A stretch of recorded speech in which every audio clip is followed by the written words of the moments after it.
Imagine someone asks what you did yesterday. You can remember clearly that what you did yesterday, but you cannot talk about it because you don't know the grammar. Don't worry, I'm here to help you. Today we are learning everything about simple past tense. Hello everyone, welcome again to Phoenix English.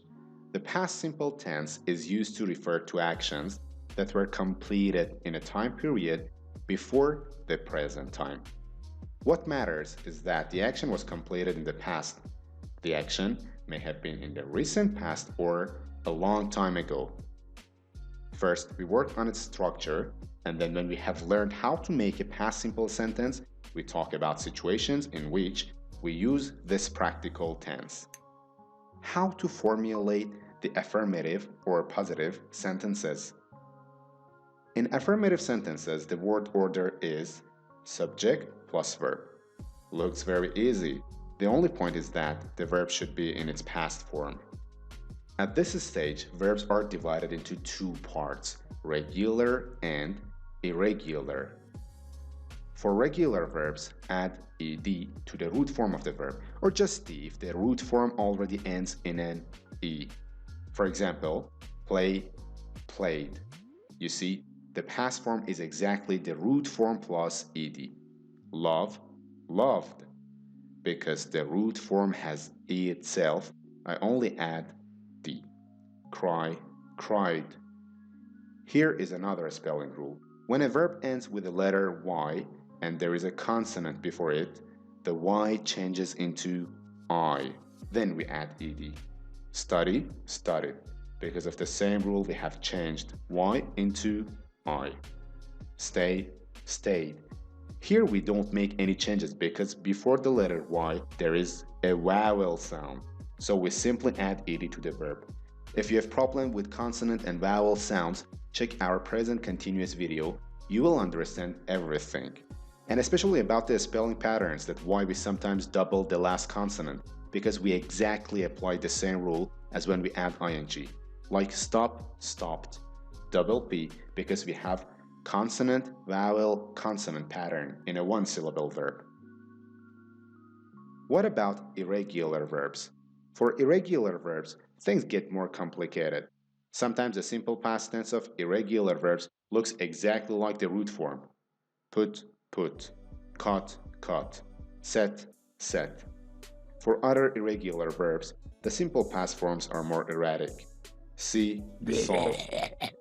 Go, went. I have good news and bad news here. Which one do you want to hear first? First we go with the bad news. The bad news is that proper use of irregular verbs requires old-fashioned memorization. There are no secret formulas or shortcuts, and you simply need to learn them by heart. But the good news is that verbs in the simple past tense, except for the verb to be, don't need to agree in number with their subjects. I broke the glass. He broke the glass. They broke the glass. You see here, the form of the verb in the simple past is the same for all subjects. But as I mentioned, with the exception of to be verb. Like present simple tense, it is conjugated. Wasn't, were. I was, you were, he was, she was, it was, they were. For example, I was a student 2 years ago. They were very happy yesterday. To make negative sentences in simple past, we use the auxiliary did not or didn't. Its short form is didn't. And the base form of the verb. I didn't play football yesterday. Subject, didn't, base form, object. Its affirmative form is I played football. Play is a regular verb, then I only add ed. In negative form, because we use the auxiliary didn't, we have the root form of the verb, played. Of course, for the verb to be, the negative form is different because it's an exception, and we simply add not after wasn't, were. Maryam was not tired in the class, or Maryam wasn't tired in the class, contraction form. How to ask a question? Fortunately, like the simple past negative, there is a formula for asking a question in this tense, and it's the same for both regular and irregular verbs. The formula is did plus subject plus root form of the verb. For example, did you play football yesterday? We use did in front of the subject and base form of the verb. Did he clean his home last weekend? When asking a question with the verb to be, you don't need the auxiliary did. The formula is was or were subject. Was he a good person? If you want to use WH question words, they go in front of the structure. When did you play football? Who was she? Now let's talk about using the simple past tense, which is one of the most common tenses in spoken English. We use the simple past tense to talk about number 1, something that happened once in the past. I met my wife in 1983. Action that is started and finished at a specific time in the past. I saw a movie last week. It can also be used to describe several actions that were completed in the past. I finished work, walked to the beach, and met my friends.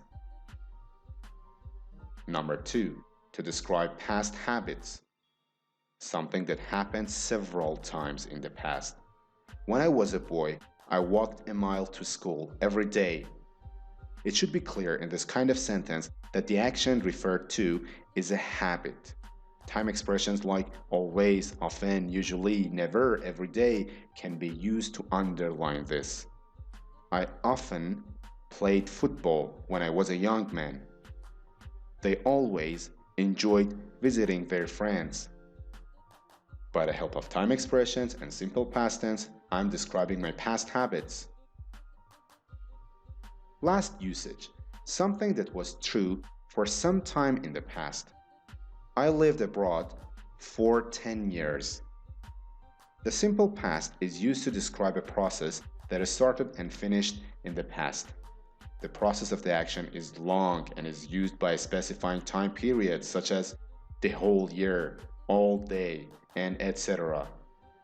I slept all day.